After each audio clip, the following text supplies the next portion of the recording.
Salut! Alors, je vais vous raconter une histoire.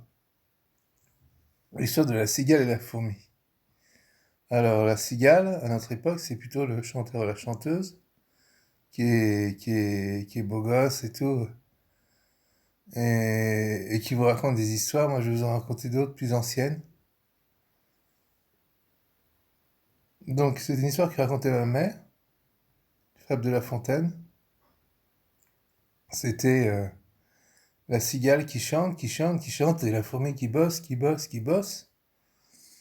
Et donc, c'est la cigale, elle chante et tout, donc elle est joyeuse et tout. Et puis un jour, ben, la cigale fut bien dépourvue quand la bise fut venue, parce que la fourmi, elle cotise pour sa retraite, elle met des sous de côté et tout. Et puis après, la cigale, oh merde, j'ai rien et tout. Donc la fourmi, non, mais qu'est-ce que vous faisiez pendant tout l'été? Elle dit, ben, je chantais. Et la fourmi lui dit, ben, dansez maintenant. Alors du coup, la cigale, elle est très emmerdée, parce que, bah ouais, il faut toujours cotiser, machin, c'est plus sage, quoi. Alors du coup, elle part, et puis il fait froid dehors et tout. Et puis, d'un seul coup, comme elle chante, elle danse, sous un abribus, quoi. Et il y a le bon samaritain qui arrive. Bah alors, qu'est-ce qui t'arrive? On dirait qu'il était toute mouillée et tout, qu'est-ce qui se passe? Elle dit, bah, je suis emmerdé parce que moi j'ai chanté, maintenant je danse et tout. Mais, euh, mais les fourmis, elles passent et elles s'arrêtent pas, quoi.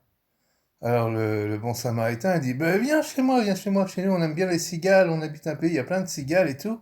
On dit même qu'elles font briller les cigales, parce que les cigales chantent qu'elles font que le soleil brille. Viens dans mon épicerie.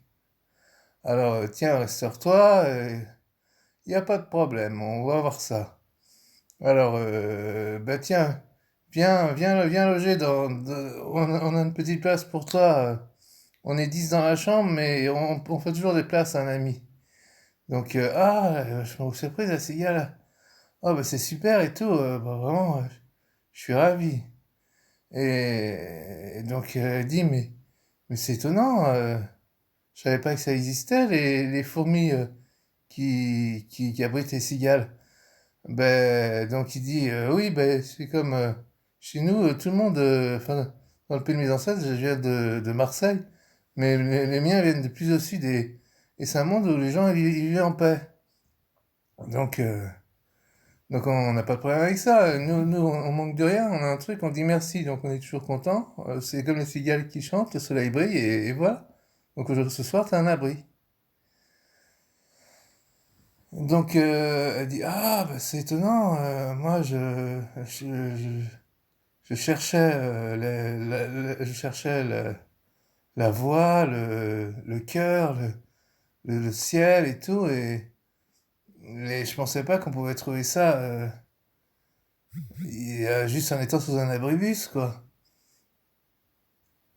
Donc, elle disait, moi, j'essayais de méditer, mais ça n'a pas marché. Alors, elle lui dit, t'es quoi comme religion? Alors, elle dit, bah oui, je suis bouddhiste. Et le pont samaritain épicier lui dit, ah oui, effectivement, moi j'en connais un, et ils sont sympas, les bouddhistes, ils sont vachement gentils. Il y en a, ils vont loin, ils vont dans l'Himalaya, ils vont au Japon et tout. Et moi, j'en connais un, il est super sympa. Il est ingénieur, il habite dans les bois. Il a sa maison. Donc il dit, bah ouais. Donc, bon, j'ai pas la fin de cette histoire. Alors, donc, je suis une vieille cigale. Et donc, la morale de cette histoire, c'est que pour faire briller le soleil, il faut chanter. Donc, si personne ne chante, personne ne prie, ben on ira tous faire nos courses à Monoprix, ou à je ne sais quel endroit, le dimanche. Voilà, donc j'ai cette fin en queue de poisson parce que ben, c'est Molière qui finissait jamais ses histoires. Donc il disait que ça se terminait par un mariage. Et le mariage, en fait, c'est la morale de l'autre histoire que je voulais raconter, jamais ici. C'est qu'on peut constater sur un spermatozoïde pour qu'il il aille à la vue comme le héros qui devient roi, etc. Donc qui assure la réussite de tous les autres. Mais comme dit la morale de mon histoire inventée personnellement, alors j'ai plus la télé, donc je connais plus les noms des joueurs de foot, mais Zidane, il marque pas un but tout seul. Voilà. Donc, bah, je sais pas trop ce que ça veut dire ce que je raconte là, mais justement, c'est chacun fera sa propre morale. C'est peut-être ça la morale de l'histoire. Allez, à bientôt. Bisous.